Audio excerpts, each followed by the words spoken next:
Chapter 4. Our harvest awaits. Luca took a deep breath and gingerly opened the door, steeling himself for Gran's wrath.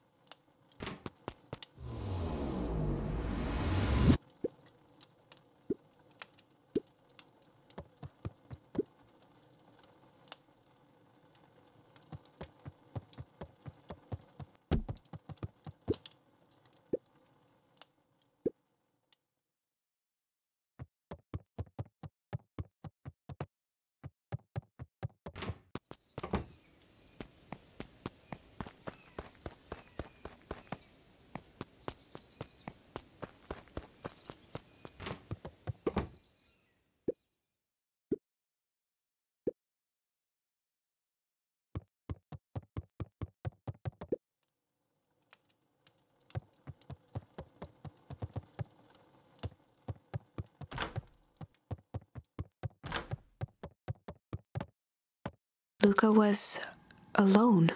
The house was empty.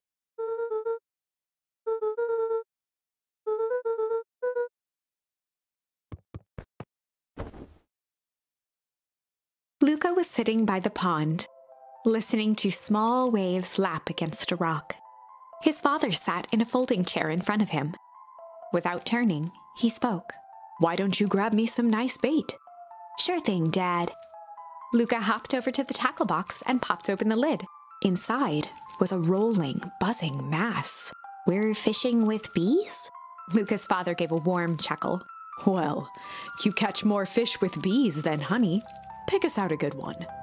Luca closed his eyes and plucked out a bee. He could feel its wings struggle between his finger and thumb. Holding it at arm's length, he hurried over. His father deftly baited the hook and examined his work. "Interesting choice." With a practiced flick of the wrist, the line buzzed in a graceful arc. The water accepted it without a splash or ripple. "The wrong choice, but I respect it." The pond began to freeze over. "Sometimes we gotta make the wrong choice before we can make it right."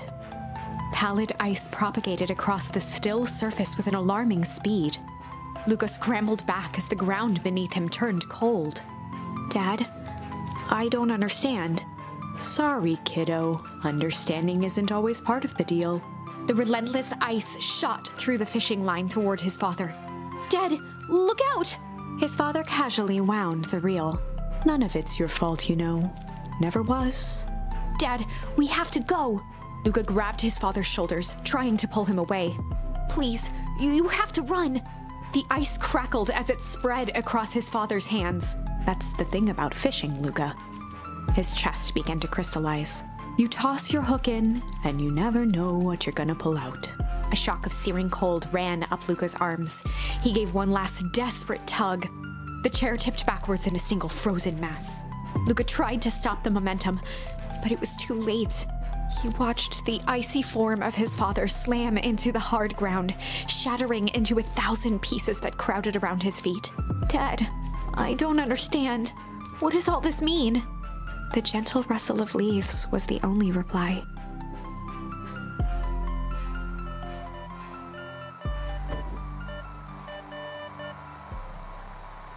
Luca's eyes struggled to focus on the walkie-talkie.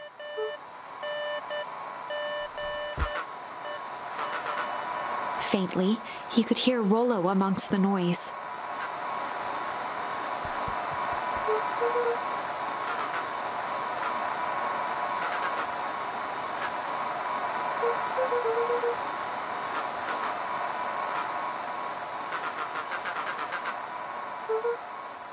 Rollo's voice was coming through more clearly now, but some words were still just static.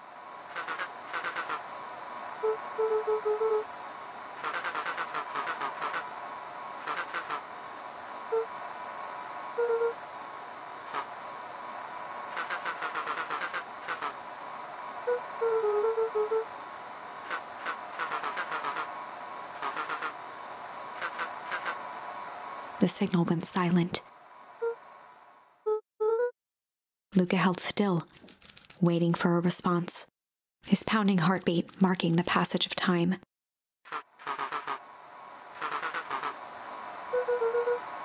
Rollo's voice began to fade.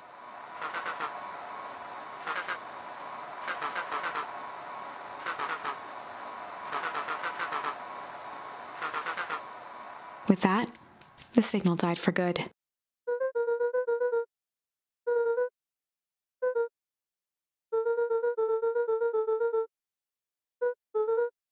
Luca grabbed the walkie-talkie and sprinted to the treehouse.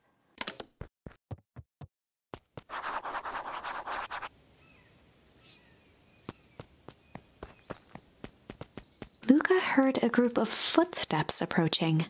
He dashed behind the bushes to avoid being spotted.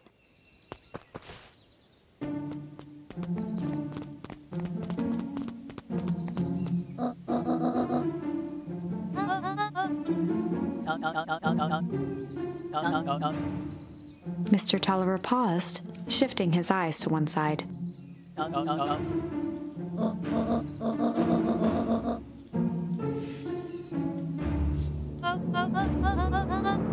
Mr. Tolliver took one long, quiet breath.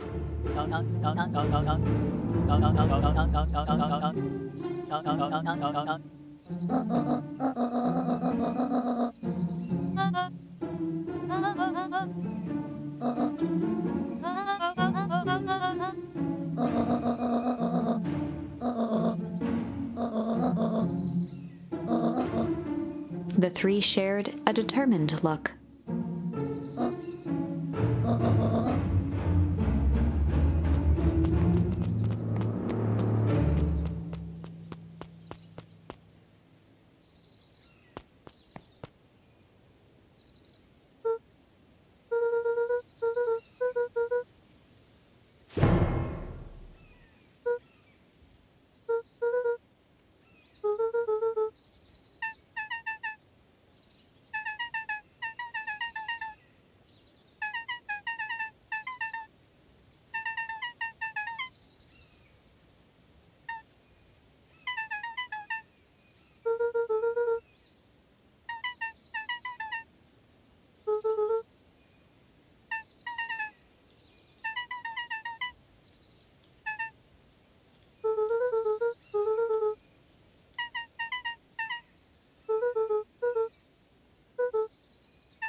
The two boys shared a mischievous grin.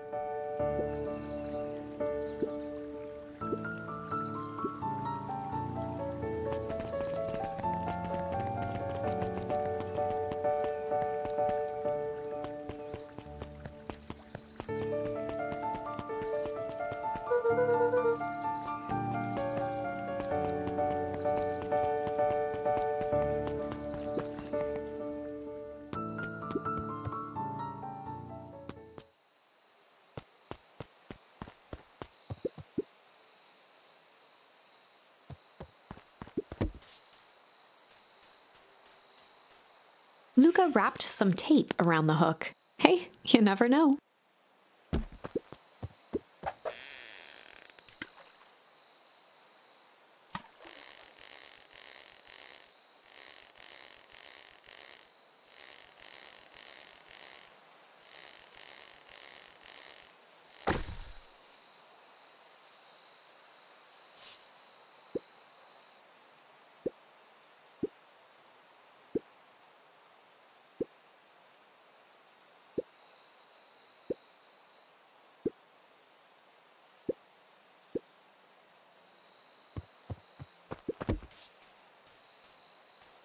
Luca placed a sinker on the line. Sometimes the best stuff is at the bottom of the pond.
only see a cloaked shape behind the rocket. He strained to hear as a muffled voice began.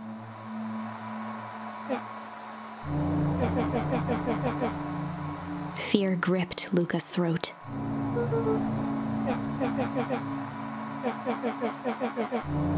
Luca stared at the ground for a moment, trying to place the dampened voice. The figure shifted slowly from behind the rocket, revealing itself to Luca.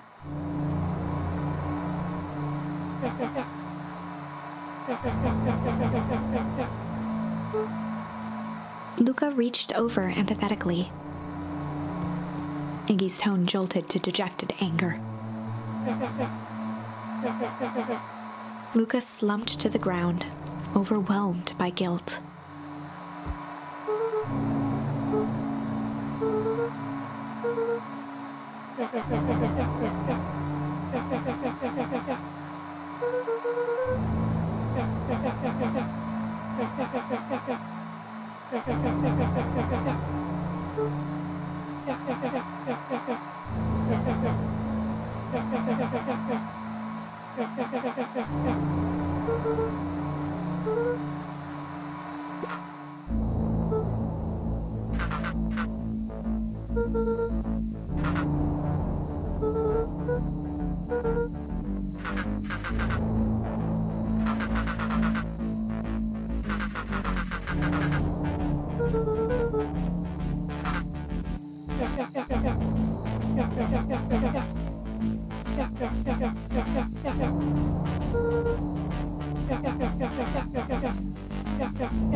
Iggy slumped to his knees.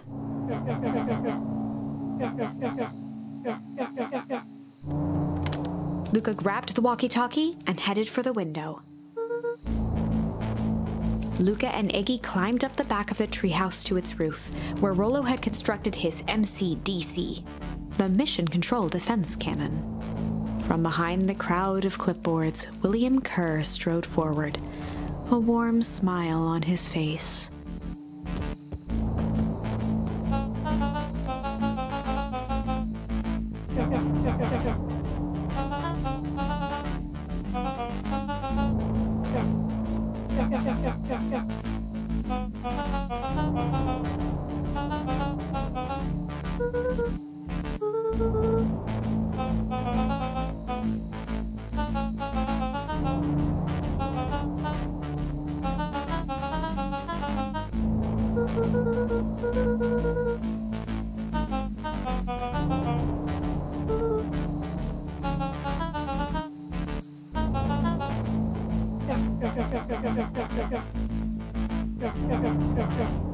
Kerr's smile faltered.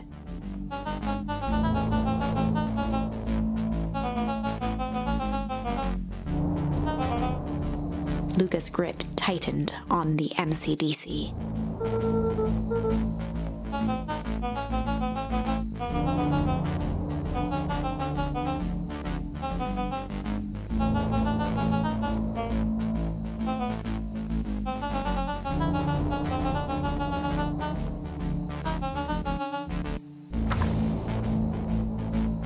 Luca's mind raced. He was caught in a trap.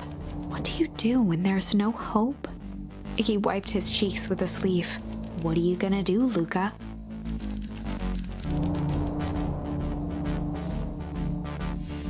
Luca drew himself up and decided to take the only option they had left. He swung the mission control defense cannon around, aiming it confidently at the smirking face of William Kerr. Luca summoned his most insolent demeanor.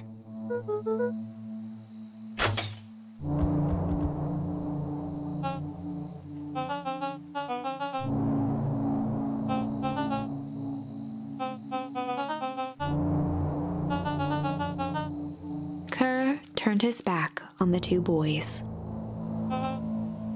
With a nonchalant wave of the hand, he made his exit.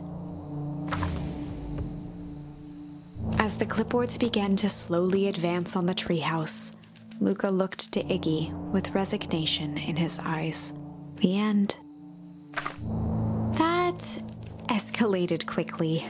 Maybe discretion was the better part of valor here.